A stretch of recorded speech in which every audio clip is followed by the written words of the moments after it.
कृष्ण शरणम मम। इधर नारद जी इंद्र के पास गए। नारायण नारायण, उस गोपाल के बच्चे ने तेरा अपमान किया है। उसने तेरी पूजा कराने के बदले गोवर्धन नाथ की पूजा करवाई। इंद्र ने कोपायमान होकर 12 मेघों को आज्ञा दी। उस गोपाल के बच्चे ने मेरा अपमान किया है। व्रज पर टूट पड़ो और सभी का नाश कर दो। मेघों ने व्रज में हाहाकार मचा दिया। कार्तिक मास में इतनी भारी वर्षा कभी नहीं होती। सभी भयभीत हो गए। नंद जी भी व्याकुल हो गए। कन्हैया कहने लगा, मेरे प्रभु गोवर्धन नाथ सभी की रक्षा करेंगे, उनमें विश्वास रखो। उन्होंने मुझसे स्वप्न में कहा है कि वे मेरी पूजा से प्रसन्न हुए हैं। 7 दिनों तक वर्षा होती रहेगी। उसके बाद उनकी शरण में जाने से वे हमारी रक्षा करेंगे। मैं भार रहित होकर तेरी उंगली पर खड़ा रहकर सभी की रक्षा करूंगा, ऐसा भी उन्होंने कहा है। लाला, ऐसी बात है? तब तो जल्दी उठा गोवर्धन को। कन्हैया ने कहा, मैं अकेला कैसे उठा पाऊंगा, तुम सब मेरी सहायता करना। गोवर्धन नाथ फूल से हल्के हो गए और कन्हैया की उंगली पर खड़े हो गए। श्री गिरधारी की जय। परम आश्चर्य हुआ है। व्रजवासी दर्शन से तृप्ति ही नहीं पा रहे हैं। 7 दिनों तक मूसलाधार वर्षा होती रही। गोपालों ने सोचा कि कन्हैया अकेला थक जाएगा। उन्होंने अपनी लकड़ी का आधार किया। कन्हैया, हमने अपनी लकड़ी पर गोवर्धन को उठा लिया है, तो थक गया होगा, हटा ले अपनी उंगली। कन्हैया ने कहा, तुम्हारी लकड़ियों पर खड़ा है? अच्छा, तो मैं उंगली हटा लेता हूँ। ज्यों ही कन्हैया ने उंगली हटाई, पर्वत का भार असह्य हो गया। गोपाल पुकार उठे, अरे कान्हा, यह तो नीचे की ओर धंस रहा है, जल्दी आधार दे।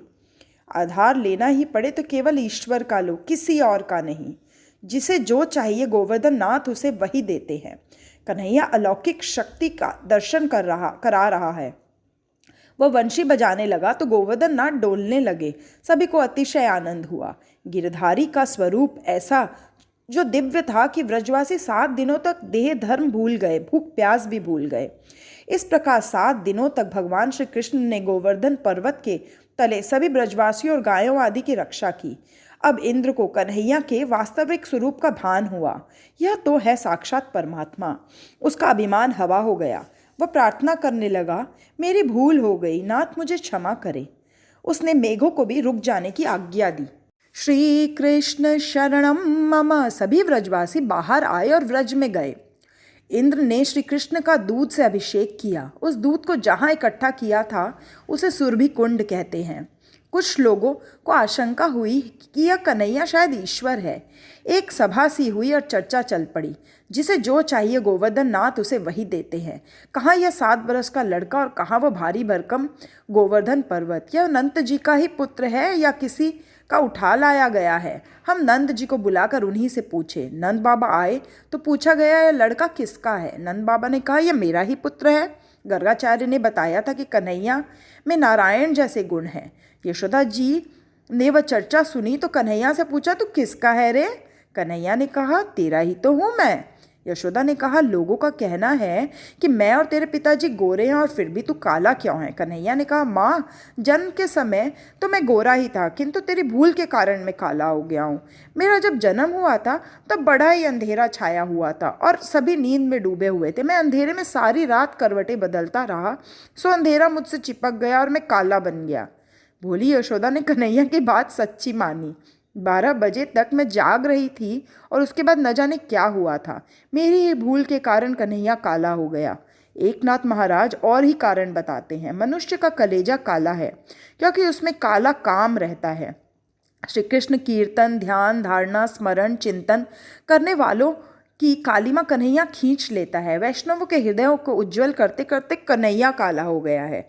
विषयों के बारे में ही जो सोचता रहता है उसका अंतर काला हो जाता है। कन्हैया उसे उज्जवल करने में लगा है। गोपियों का कहना है, हम आँखों में काजल लगाती हैं, कन्हैया हमारी आँखों में बसा रहता है, सो काजल से काला हो गया है। महाभारत के उद्योग पर्व में एक प्रसंग है।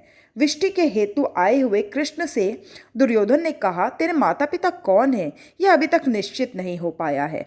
नंद यशोदा तेरे माता पिता है तो तू काला क्यों है? श्री कृष्ण शरणम मम। श्री कृष्ण ने कहा, मैं कौरवों का काल बनकर आया हूँ सो काला हूँ। किंतु दुर्योधन से ऐसी बात करने वाले कृष्ण राधा से कुछ और ही कहते हैं। लीला निकुंज में दोनों विराजमान थे। राधा ने प्यार से पूछा, नाथ, वैसे तो तुम सुंदर हो किंतु श्याम क्यों हो? श्री कृष्ण ने कहा, वैसे तो मैं गोरा ही था, किंतु आपकी शोभा को वृद्धिगत करने के लिए श्याम हुआ हूँ। आपका सौंदर्य बढ़ेगा तो लोग आपकी प्रशंसा करेंगे। यदि हम दोनों ही गोरे होते तो आपकी प्रशंसा कौन करता। इंद्रादि देव श्री कृष्ण की पूजा करने आए। आपके वास्तविक स्वरूप को हम जान न सके, पहचान न सके, हमें क्षमा करें। सुरभि ने कन्हैया का अभिषेक किया। गोवर्धन लीला रहस्यमयी है। इस लीला के बाद रास लीला आती है।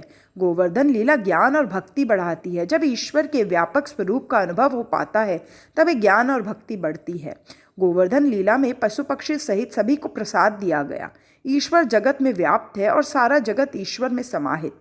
शिव केवलो अहम, यह तो वेदांत की चरम सीमा है, किंतु आरंभ में तो ईश्वर में, सभी में ईश्वर को निहारो। उपासना के दो भेद हैं, व्यक्त और अव्यक्त। प्रत्येक में ईश्वर को देखोगे तो वासना नहीं जागेगी। सुंदरी को मात्र दृष्टि से देखने से कामना कैसे जाग सकती है। इसी प्रकार सभी के प्रति ईश्वर भाव धारण करो।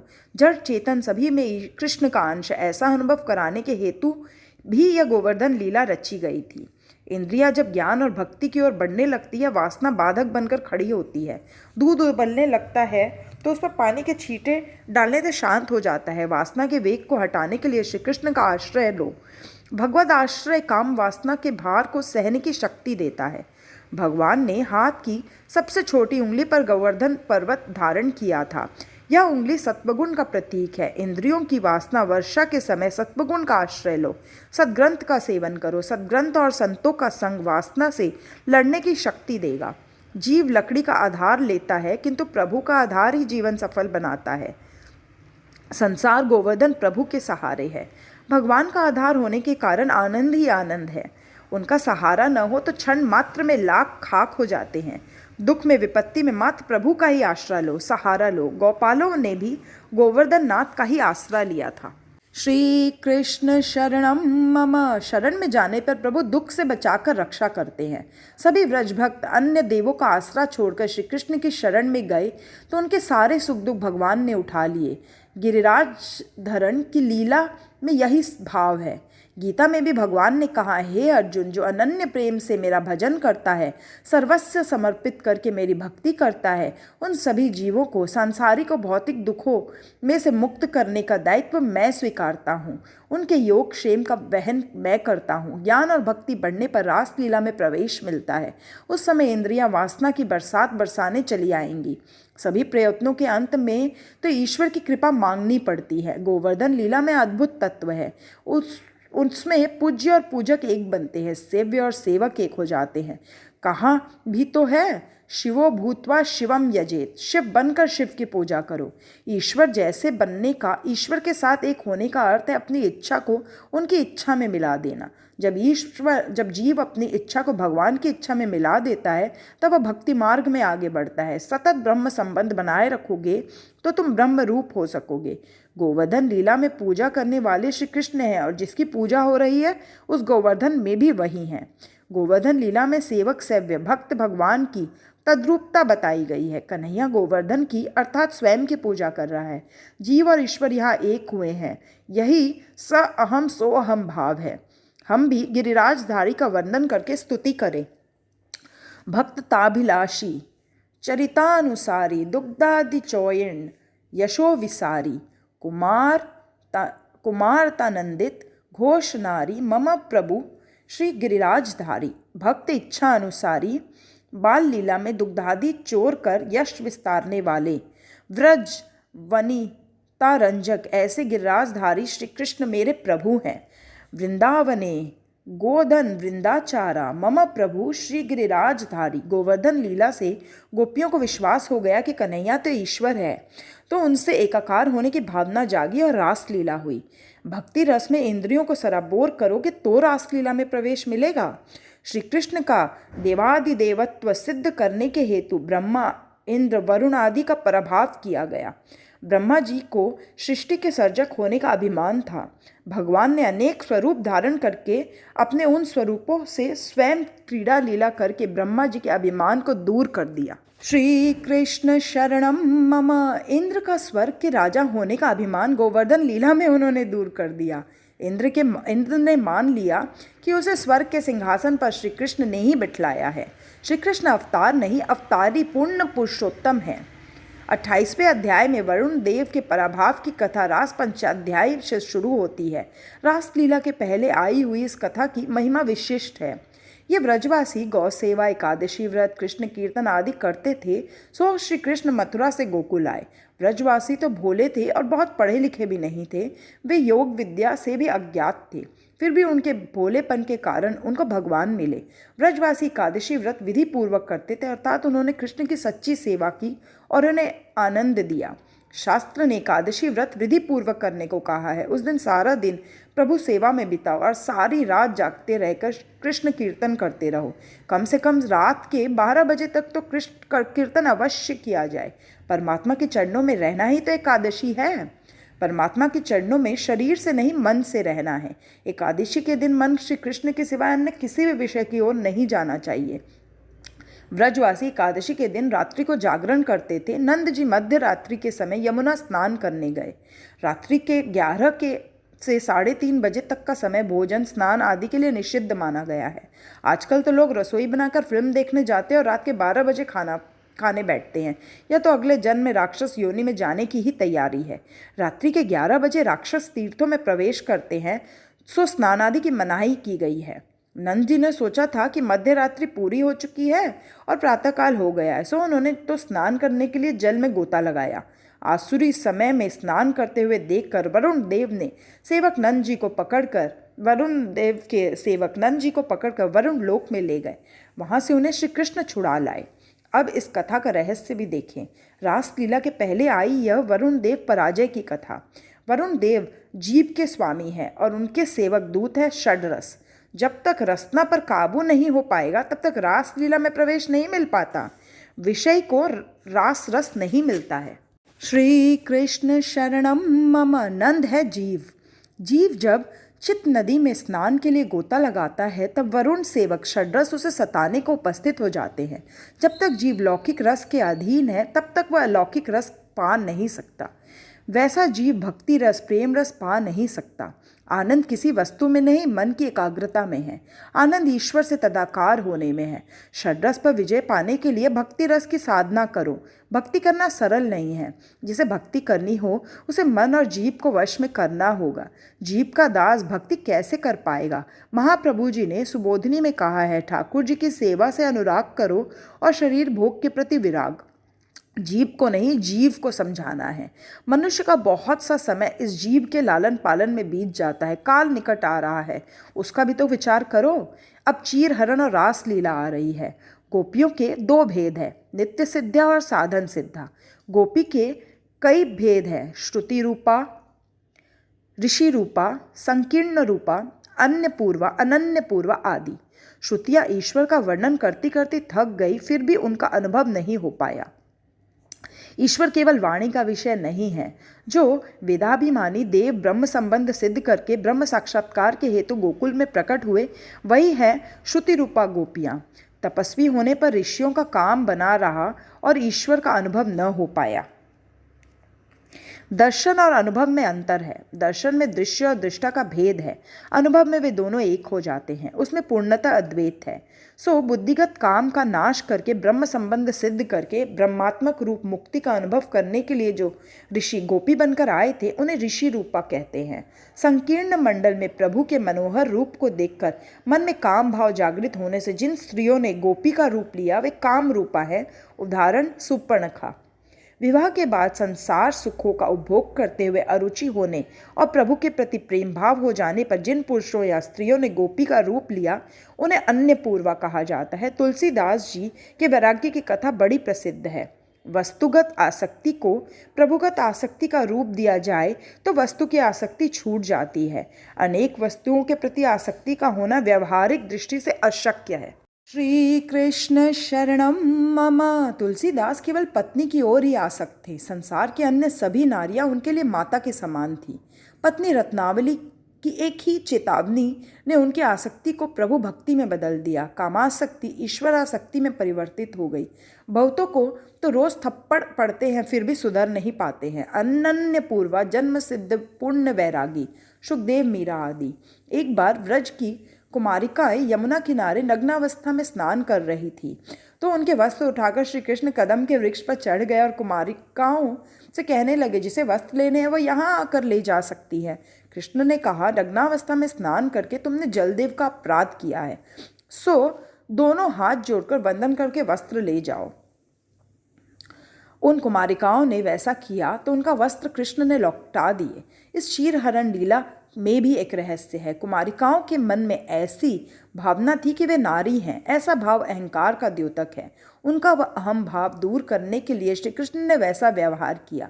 इस लीला में अहंकार का पर्दा हटाकर प्रभु को सर्वस्व अर्पण करने का उद्देश्य है। भगवान कहते हैं, तुम अपनापन स्वत्व भूला कर मेरे पास आओ। संसार शून्य और सांसारिक संस्कार शून्य होकर निरावृत होकर मेरे पास आओ। द्वैत का आवरण दूर करोगे तो भगवान मिलेंगे। शरीर को वस्त्र छिपाता है और आत्मा को वासना। भगवान तुम्हारे पास ही हैं किंतु तुम देख नहीं पाते हो। वासना का पर्दा फटते ही भगवान दिखाई देंगे। आत्मा और परमात्मा के बीच वासना का पर्दा है सो भगवान का अनुभव नहीं हो पाता है। आत्मा अंदर है और ऊपर है अज्ञान और वासना का पर्दा। अज्ञान और वासना के उस आवरण को चीर कर भगवान से मिलने जाना है। सिद्ध सद्गुरु की या परमात्मा की कृपा से बुद्धिगत वासना दूर होती है। बुद्धि में रहा हुआ काम कृष्ण मिलन में बाधक है। अज्ञान वासना वृत्तियों के आवरण का नष्ट होना ही चीर हरण लीला है और आवरण नाश के पश्चात जीव के आत्मा का प्रभु से मिलन ही रास लीला है। इसी कारण से रास लीला चीर हरण के बाद आती है। काम वासना के नष्ट होने पर ईश्वर के साथ अद्वैत हो जाता है। भगवान कभी लौकिक वस्त्रों की चोरी नहीं करते हैं। वे तो बुद्धिगत अज्ञान काम वासना की चोरी करते हैं। कन्हैया का गोपियों को नग्न अवस्था में देखना चाहता था। श्री कृष्ण शरणम मम। सोचो तो, श्री कृष्ण तो सर्वव्यापी है, सो जल में है। वे तो गोपियों से मिले हुए ही थे किंतु गोपियां अज्ञान और वासना से आवृत होने के कारण श्री कृष्ण का अनुभव कर नहीं पाती थी। सो उस बुद्धिगत अज्ञान और वासना रूपी वस्त्रों को भगवान उठा ले गए। वैसा प्रभु तप करते हैं जबकि जीव उनका हो जाता है। भगवान कहते हैं, न माया वशित धियाम काम कामाय कल्पते भर्जिता क्वथिता धाना प्रयो बिजाय निश्यते। जिसने अपनी बुद्धि मुझ में स्थापित की है उनके भोग संकल्प सांसारिक विषय भोग के लिए नहीं होते, वे संकल्प मोक्षदायी होते हैं। भुने हुए धान्य का बीज तत्व नष्ट हो जाता है और कभी अंकुरित नहीं हो पाता। इसी प्रकार जिसकी बुद्धि में से काम वासना का अंकुर उजड़ गया है वह फिर से अंकुरित नहीं हो पाएगा। प्रभु ने गोपियों से कहा, ब्रजकुमारिकाओं, मैं जानता हूँ तुम्हारी काम वासना नष्ट हो जाने के कारण तुम्हारे हृदय शुद्ध हो गए हैं। फिर तुम्हें मेरा ध्यान अब भी धरते रहना है। ऐसा करने से तुम्हारे मन में समाया हुआ सूक्ष्म मल नष्ट होगा और मुझसे मिलन होगा। शरद ऋतु की रात्रियों में मेरे साथ तुम रमण कर पाओगी। शरद ऋतु की रात्रि निर्मल होती है। तुम भी हर तरह से शुद्ध निर्मल शुभ्र हो पाओगे तो ईश्वर के साथ क्रीड़ा कर पाओगे। जीव ईश्वर से मिल सकेगा तभी रासलीला होगी। जीव ईश्वर के मिलने के लिए पहले तो पूतना वासना का नाश किया जाए। अविद्या नष्ट होने से जीवन की गाड़ी राह पर आने लगती है और शक्टासुर का नाश होता है। जीवन सही रास्ते पर चलने लगा तो तृणावर्त रजोगुण नष्ट हो गया और सत्वगुण बढ़ने लगा। रजोगुण मिट चुका तो कन्हैया ने माखन मन की चोरी की और जीवन सात्विक बना। जीवन सात्विक होने पर आसक्ति की मटकी फूट जाती है। दही की मटकी संसारासक्ति की मटकी कन्हैया ने फोड़ दी। संसारासक्ति नष्ट हुई तो प्रभु जीव के पाश में बंध गए। यही है दामोदर लीला। प्रभु बंध चुके तो दंभ बकासुर और पाप ताप अघासुर का वध हुआ। सांसारिक ताप नष्ट हुआ तो दवाग्नि नष्ट हुई, शांत हो गई, अतः इंद्रियां शुद्ध हुई, अंतकरण की वासना का क्षय हुआ। यही है नाग दमन लीला और प्रलंबासुर वध की कथा। जीव ईश्वर से मिलने योग्य हो पाया तो कृष्ण की मधुर मुरली की मधुरिम तान सुन सका। वेणुगीत गाया गया अर्थात नाद ब्रह्म की उपासना हुई। श्री कृष्ण शरणम मम। फिर आई गोवर्धन लीला। गौ इंद्रियों का संवर्धन हुआ। पुष्टि हुई तो भक्ति रस उत्पन्न हुआ। इंद्रियों की पुष्टि होने से षड्रस का और वरुण देव का पराभव हुआ।